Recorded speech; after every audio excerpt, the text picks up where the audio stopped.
దీపం పెట్టింది నేను మొట్టమొదటిసారి ముఖ్యమంత్రిగా వచ్చినప్పుడు పెట్టాం అధ్యక్ష సమైక్య ఆంధ్రప్రదేశ్లో. ఈరోజు మళ్ళీ గర్వంగా ఫీల్ అవుతున్నాం. ఆడబిడ్డలు ఎవ్వరికీ ఇబ్బంది లేకుండా వంట గ్యాస్ ఉచితంగా ఇచ్చే కార్యక్రమానికి ఎన్డీఏ శ్రీకారం చుట్టాం. ఇది ఒక పెద్ద అచీవ్మెంట్ అని చెప్పి కూడా మీకు తెలియజేస్తున్నా. ఇదే కదా దిశ. ఈరోజు ఈ సభ ద్వారా నేను ఒకటే హామీ ఇస్తున్నా, తొందరలోనే ఇప్పటికీ డిఎస్సి అనౌన్స్ చేశాం, దానికి కూడా శ్రీకారం చుడతాం.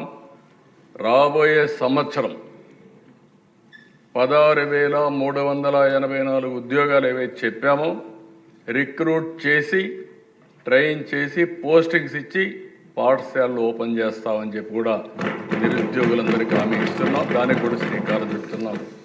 ఇది కాకుండా దిశ ఇబ్బందులు ఎన్నున్నా ఇచ్చిన హామీ నిలబెట్టుకుంటామని చెప్పాం. మే నెలలో తల్లికి వందనం, ఎంతమంది పిల్లలున్నా అంతమందికి డబ్బులు ఇచ్చే కార్యక్రమానికి శ్రీకారం చుడతాం. ఆ కార్యక్రమాన్ని కూడా ముందుకు తీసుకెళ్తాం. ఇంకో పక్కన రైతు భరోసా ఏదైతే చెప్పామో next installment government of India ఇస్తుంది. దాంతో జమ చేసి 3 ఇన్స్టాల్మెంట్స్లో ప్రతి ఒక్క రైతుకు కూడా రైతు భరోసా కింద 20,000 చెప్పాము, దాన్ని ఫుల్ఫిల్ చేస్తామని చెప్పి కూడా నేను మీకు తెలియజేసుకుంటున్నాను. గవర్నమెంట్ ఆఫ్ ఇండియా 6,000 ఇస్తారు, మనం ఒక 14,000 ఇస్తాం. 2 మ్యాచ్ చేసి 20,000 ఇచ్చే కార్యక్రమానికి ముందుకు పోతాం. ఇది కాకుండా దిశ మత్స్యకారులు 20,000 రూపాయలు ఇస్తా అన్నాం. వాళ్ళు కూడా చేపలు వేటకు పోలేని పరిస్థితి ఉంటుంది. ప్రతి సంవత్సరం హాలిడే ఇస్తాం. ఆ హాలిడే సమయం ముందుగానే వాళ్ళకి ఇవ్వాల్సిన 20,000 కూడా వాళ్ళకు ఆర్థిక సహాయం చేసి వాళ్ళను కూడా ఆదుకుంటామని చెప్పి ఈ సభ ద్వారా తెలియజేస్తున్నా. ఈ 1-2 కాదు దిశ, నేను ఒకటే హామీ ఇస్తున్నా. మళ్ళీ నేను ఆ విషయాలు కూడా రీఅఫర్మ్ చేస్తాను. ఏదైతే మేము ఎన్నికల మేనిఫెస్టోలో చెప్పామో ప్రతి ఒక్కటి కూడా అమలు చేయడానికి చిత్తశుద్ధితో కట్టుబడి ఉన్నాం. అన్ని విధాల ప్రయత్నం చేస్తామని చెప్పి కూడా ఈ సభ ద్వారా ప్రజలందరికీ విజ్ఞప్తి చేస్తున్నాను. అయితే అధ్యక్ష, ఇక్కడ 2-3 విషయాలు మీ అందరికీ తెలియజేయాల్సిన అవసరం ఉంది. గడిచిన 5 సంవత్సరాల్లో ఏం జరిగిందో ఒక్కసారి మీరు ఆలోచిస్తే నేను 4-5 స్లైడ్స్ చూపిస్తాను. మీ అందరికీ ఒక ఆలోచన వస్తుంది. ఎందుకంటే అధ్యక్ష పవన్ కళ్యాణ్ గారు ఎన్డీఏ తరపున నరేంద్ర మోడీ గారిని ఒక ఆదర్శంగా ఎప్పుడైతే అభివృద్ధి చేయాలి, సంపద సృష్టించాలి, దీనివల్ల ఆదాయం పెరుగుతుంది. పెరిగిన ఆదాయాన్ని సంక్షేమ కార్యక్రమాలకు ఖర్చు పెట్టాలి. కొంత డబ్బులు మళ్ళీ అభివృద్ధి పైన ఖర్చు పెట్టాలి. మళ్ళీ ఆదాయం పెంచుకుంటూ ఎక్కడికక్కడ ప్రజల్ని సాధికారత చేయాల్సిన బాధ్యత ఉంది. ఇది ఒక సైకిల్. ఇది సంపద సృష్టించకుండా ఇష్టానుసారం ప్రవర్తించి అప్పులు తీసుకొచ్చి ఖర్చు పెడితే అది సస్టైనబుల్ మోడల్ కాదు దిశ. ఆ విషయం చెప్పడానికే నేను ఈ 4-5 స్లైడ్స్ మీ ద్వారా ప్రతి ఒక్క మెంబర్కి కానీ రాష్ట్రంలో ఉండే ప్రజలందరూ కూడా ఆలోచించుకోవాల్సిన అవసరం ఉంది. అభివృద్ధి జరిగితే ఏం జరుగుతుంది, సుపరిపాలన ఉంటే ఏ విధంగా ఉంటుంది, అభివృద్ధి జరగకపోతే ఎలాంటి ఇబ్బందులు వస్తాయో మన రాష్ట్రం 5 సంవత్సరాలకు ఉదాహరణ. ఆ విషయమే నేను ఒకసారి ఎక్స్ప్లెయిన్ చేస్తాను దిశ. నెక్స్ట్ ఆ స్లైడ్స్ అండి. ఇది ఒక్కసారి చూస్తే అధ్యక్ష 18-19 11.4% growth rate, 19-20 5.25% growth rate, double సగానికి తగ్గిపోయే పరిస్థితి వచ్చింది. అదేవిధంగా దేశ మీరు చూసిన తర్వాత 18-19లో 8,74,000 కోట్ల రూపాయలు జిఎస్టిపి. అది 19కి వచ్చేందుకు 9,26,000 కోట్ల రూపాయలు జిఎస్టిపి పెరిగింది 19-20కి. దీనివల్ల దేశ అదే కానీ 11.14% గ్రో అయింటది కంటిన్యూ అయి ఉంటే 9,71,000 జిఎస్టిపి వచ్చేది. అంటే ఒక్క సంవత్సరం 45,000 కోట్ల రూపాయలు జిఎస్టిపి తగ్గే పరిస్థితి వచ్చింది. ఇది సంపద సృష్టించడం అనేది. రెండో ఎగ్జాంపుల్ అధ్యక్ష, 23-24 వైఎస్ఆర్ కాంగ్రెస్ పార్టీ పరిపాలన 8.6% గ్రోత్. అదే సమయంలో 24-25 ఎన్డీఏ ప్రభుత్వం మొదటి సంవత్సరం 3 నెలలు మేము లేకపోయినా 12.94% గ్రోత్ వచ్చింది. దీనివల్ల అధ్యక్ష మీరు ఒకసారి చూస్తే 24-25% 12.94% వల్ల గ్రోత్ చూస్తే 14 కోట్ల మామూలుగా వచ్చుంటే 8.6 వస్తే 14,22,00,000 వచ్చేది. ఈ సంవత్సరం 24-25కి 16,06,000 కోట్ల రూపాయలు జిఎస్టిపి వచ్చింది. ఈ రెండు చూసుకుంటే దేశ అదే కానీ వైఎస్ఆర్ కాంగ్రెస్ పార్టీ ఉండి 8.6 వచ్చుంటే 15,44,00,000 వచ్చేది. 15,44,000 కోట్లు వచ్చేది. అంటే ఒక సంవత్సరం వైఎస్ఆర్ కాంగ్రెస్ పార్టీకి ఎన్డీఏ ప్రభుత్వానికి వ్యత్యాసం చూస్తే 62,000 కోట్ల రూపాయలు అదనంగా జిఎస్టిపి సాధించే పరిస్థితికి వచ్చారు. అంటే సంపద ఎప్పుడు వస్తుందో దిశ ఆ రోజు ఆదాయం పెరుగుతుంది, ప్రభుత్వానికి ఆదాయం పెరుగుతుంది, ప్రజల దగ్గర తలసరి ఆదాయం పెరుగుతుంది, వాళ్ళకు పర్చేసింగ్ కెపాసిటీ వచ్చే పరిస్థితికి వస్తుంది. Next slide. ఈ స్లైడ్ మీరు చూస్తే అధ్యక్ష 14-15 నుంచి 18-19 వరకు 5 సంవత్సరాలు తెలుగుదేశం పార్టీ హయాంలో 13.5% గ్రోత్ రేట్. అదే వైఎస్ఆర్ కాంగ్రెస్ పార్టీని చూస్తే 10.32% వచ్చి తగ్గిపోయింది. దీనివల్ల ఏం జరిగిందని నెక్స్ట్ స్లైడ్కి వెళ్తే అధ్యక్ష మీరు ఇయర్ వారీగా వేసాం. ఈ లెక్కలన్నీ మనం ఎక్కడికక్కడ డిపార్ట్మెంట్ పంపిస్తే గవర్నమెంట్ ఆఫ్ ఇండియా దీన్ని కన్ఫర్మ్ చేసే పరిస్థితికి వస్తారు. అధ్యక్ష ఇక్కడ చూస్తే ఈ సినారియోలో తెలుగుదేశం పార్టీ అధికారంలో ఉండుంటే 13.5% గ్రోత్ రేట్ వచ్చినా ఈరోజు మీరు చూసినప్పుడు కింద చూస్తే యాక్చువల్గా గ్రోత్ అయింది ఆ రోజు 23-24కి 14,22,000 కోట్లు. అదే కానీ 13.5% గ్రో అయితే నెక్స్ట్ మీరు చూస్తే 16,46,000 కోట్ల రూపాయలు గ్రోత్ వచ్చేది. దీనివల్ల డిఫరెన్స్ 5 సంవత్సరాల్లో 2,24,000 కోట్ల రూపాయలు డిఫరెన్స్.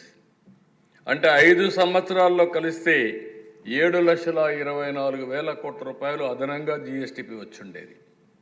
దీనివల్ల అధ్యక్ష మీరు ఒకసారి చూస్తే రాష్ట్రానికి 76,195 కోట్ల రూపాయలు అదనంగా ఆదాయం వచ్చేది.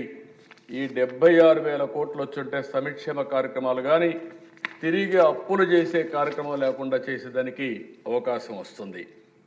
అదే అధ్యక్ష తెలుగుదేశం పార్టీ ప్లాన్ చేసింది 15% గ్రోత్ అనుకున్నాం. ఈ సంవత్సరం మళ్ళీ 12.94% గ్రోత్ వచ్చింది. రాబోయే సంవత్సరం నుంచి 15% సాధించాలనుకుంటున్నాం. అది కానీ మనం చేసుంటే అధ్యక్ష ఈరోజు ఇంకా 94,856 కోట్ల రూపాయలు అదనంగా జిఎస్టిపి వచ్చేది. అంటే ఎందుకు చెప్తున్నానంటే అధ్యక్ష ఇవన్నీ మనం దీనివల్ల ప్రభావం ఏంటంటే నెక్స్ట్ స్లైడ్లో మీరు చూస్తే పర్ క్యాపిటా ఇన్కంలో మీరు చూస్తే మామూలుగా వచ్చుంటే కానీ వీళ్ళు వచ్చిన తర్వాత చూసినప్పుడు 13.5%తో మనం గ్రో అయితే 41,706 కోట్ల రూపాయలు అదనంగా ప్రతి సంవత్సరం తలసరి ఆదాయం పెరిగేది. ఈరోజు మనం 10,000 15,000 ఇవ్వడం కాదు, ప్రజల ఆదాయం పెంచాలి. అదే మరి ప్రభుత్వం యొక్క వనరులు పెంచాలి. ఇది పెంచుంటే ఇలాంటి పరిస్థితి వచ్చేది కాదు. అదే కానీ 15% పెరిగితే అదనంగా 60,000 కోట్ల రూపాయల ఆదాయం వచ్చేది. కానీ అధ్యక్ష ఇవన్నీ చేయని దానివల్ల ఈరోజు ఏం జరిగిందని ఒక్కసారి చూస్తే నెక్స్ట్ స్లైడ్. రాష్ట్రం అప్పుల పాలైంది. 19 మార్చికి 3,75,295 కోట్ల రూపాయలు అప్పుంటే 12 జూన్ 2024కి 9,74,556 కోట్ల రూపాయలు అప్పు చేసే పరిస్థితికి వచ్చారు. అదే అధ్యక్ష అక్కడ హెడ్డింగ్స్ వారిగా మీరు చూస్తే గవర్నమెంట్ డెట్ వచ్చి 4,38,278 కోట్లు, పబ్లిక్ అకౌంట్ లయబిలిటీస్ 80,914 కోట్లు, కార్పొరేషన్స్ యొక్క డెట్ 2,48,677 కోట్లు, సివిల్ సప్లైస్ కార్పొరేషన్ మొన్న అప్పులు చేసిపోతే ఇప్పుడు ఆ అప్పులు ఏం చేయాలని అర్థం కాకుండా అవస్థపడే పరిస్థితికి వచ్చాం. దగ్గర దగ్గర 36,000 కోట్లు. పవర్ సెక్టర్లో డ్యూస్ అవన్నీ చూస్తే 34,267 కోట్లు. అవుట్ స్టాండింగ్ డ్యూస్ ఏజెన్సీస్ అన్ని కాంట్రాక్టర్లకి అన్ని దగ్గర అప్పులు పెట్టేస్తే 1,13,244 కోట్లు. ఎంప్లాయీస్ వాళ్ళ యొక్క ప్రావిడెంట్ ఫండ్ కూడా ఉపయోగించేశారు 21,980 కోట్లు.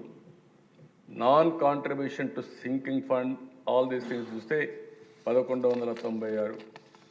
మొత్తం చూసినప్పుడు దేశ 9,74,556 కోట్ల రూపాయలు అప్పులు పెట్టెళ్ళారు. కడాన నేను ఎప్పుడు కూడా ఏ ప్రభుత్వాన్ని కూడా ఇలాంటి ప్రభుత్వాన్ని చూడలేదు. కానీ కడాన దిశ సెంట్రల్ గవర్నమెంట్ వేరియస్ స్కీమ్స్ ఇస్తారు, సెంట్రల్ స్పాన్సర్ స్కీమ్స్ ఉంటాయి. ఏ ప్రభుత్వం అయినా తెలివైన ప్రభుత్వం అవి కూడా సింక్రనైజ్ చేసుకొని సమర్థవంతంగా ఉపయోగిస్తాం. 93 ప్రోగ్రాములు ఉంటే 93 ప్రోగ్రాములు కూడా డిఫంక్ట్ అయిపోయినాయి.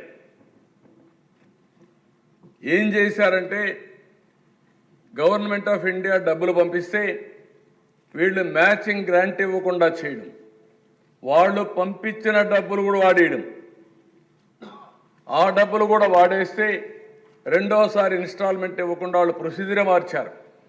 ఆ ప్రొసీజర్ ఎంతవరకు పోయారంటే దిశ నేను మా మిత్రుడు పవన్ కళ్యాణ్ గారు మొన్న వెళ్తే జేజేఎం బాధేస్తుంది దిశ, తపనేస్తుంది, కోపం వస్తుంది, సభ్యత అడ్డం వస్తుంది. ప్రధానమంత్రి గారు ఒకటి ఆలోచించారు.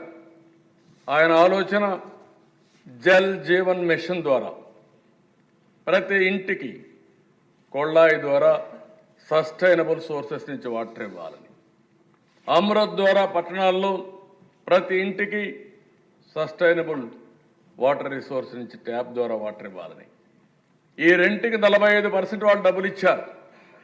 మనం 45% రాష్ట్ర ప్రభుత్వం, 10% బెనిఫిషరీస్ పెట్టుకోవాలి.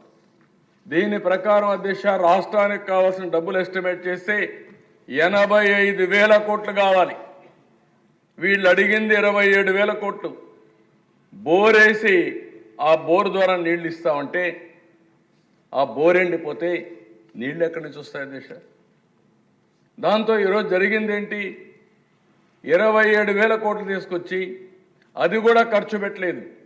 2,250 కోట్లు ఖర్చు పెట్టారు. ఖర్చు పెట్టకుండా మొత్తం ఆ స్కీమ్ అంతా కూడా 2024కి క్లోజ్ చేశారు. మేము పోయి అడిగితే ఎక్స్టెండ్ చేశారు. 2028 వరకు ఆ స్కీమ్ మేము అడిగిన తర్వాత ఇబ్బంది పడతామంటే ఎక్స్టెండ్ చేసే పరిస్థితికి వచ్చారు. ఇప్పుడు ఆ 27,000 కోట్లకి రీషెడ్యూల్ చేస్తున్న డిపిఆర్స్ తయారు చేస్తున్నాం. మొన్నే కొన్ని టెండర్లు పిలిచారు, మిగిలినటువంటి డిపిఆర్స్ తయారు చేస్తున్నారు. కానీ ఈ 27,000 కోట్లు వస్తుంది, కానీ అదనంగా 55,000 కోట్లు కావాలి. ఇంకా ఏం చేయాలన్నా మాకే అర్థం కాని పరిస్థితి. ఇది మళ్ళా క్యాబినెట్ ఇవి ప్రధానమంత్రి గారు ఏంటంటే చాలా స్పష్టంగా ఇంతవరకే చేస్తామంటే మేము ఎన్డీఏ ప్రామిస్ చేశాం, ప్రతి ఇంటికి ట్యాప్ ద్వారా నీళ్లు ఇస్తామని చెప్పాం. మీరు కూడా ఎన్నికల్లో చెప్పారు. ఈరోజు మళ్ళా ప్రధానమంత్రిని కన్విన్స్ చేసుకోవాల్సిన బాధ్యత, ఎన్డీఏని కన్విన్స్ చేసుకునే బాధ్యత వచ్చింది. అంటే ఒక వ్యక్తి చేసిన తప్పు, ఒక వ్యక్తి అవగాహన లోపం కానీ అహంకార ధోరణి కానీ మీరు చూస్తే రాష్ట్రం ఏ విధంగా నష్టపోతుందో ఇది ఒక ఉదాహరణ అని చెప్పి మీకు తెలియజేస్తున్నా. ఇలాంటివి 1-2 కాదు అధ్యక్ష, కోకొల్లలున్నాయి. అయితే అధ్యక్ష నేను ఇవన్నీ మాట్లాడడం కాదు, మేము చాలా స్పష్టంగా ఒక విజన్ డాక్యుమెంట్ తయారు చేశాం. ఇవన్నీ చూసిన తర్వాత నేను కానీ పవన్ కళ్యాణ్ గారు కానీ బీజేపీ కానీ ఇవన్నీ ఆలోచించాం. ప్రధానమంత్రి గారు వికసిత్ భారత్ 2047 విజన్ డాక్యుమెంట్ తయారు చేశారు. మన రాష్ట్ర ప్రభుత్వం స్వర్ణ ఆంధ్రప్రదేశ్ విజన్ 2047 తయారు చేశాం. ఇందులో మీరు చూస్తే అధ్యక్ష, నేనేదో 2047 గురించి మాట్లాడడం లేదు. ఈరోజు ఏం చేస్తాం, 3 నెలల తర్వాత ఏ విధంగా ఉంటాం, ఎక్కడికక్కడ మీరు చూస్తే చాలా స్పష్టమైనటువంటి ఆలోచనలతో ముందుకు పోతున్నాం. ఈరోజు 23-24 23,795 రూపాయలు తలసరి ఆదాయం అయితే ఈ సంవత్సరం 2,68,653 రూపాయలు. అదే మరిగా మీరు చూస్తే ఈరోజు మనకు ఉండే డబ్బులు 1,60,610 కోట్లు అభివృద్ధికి, సమీక్ష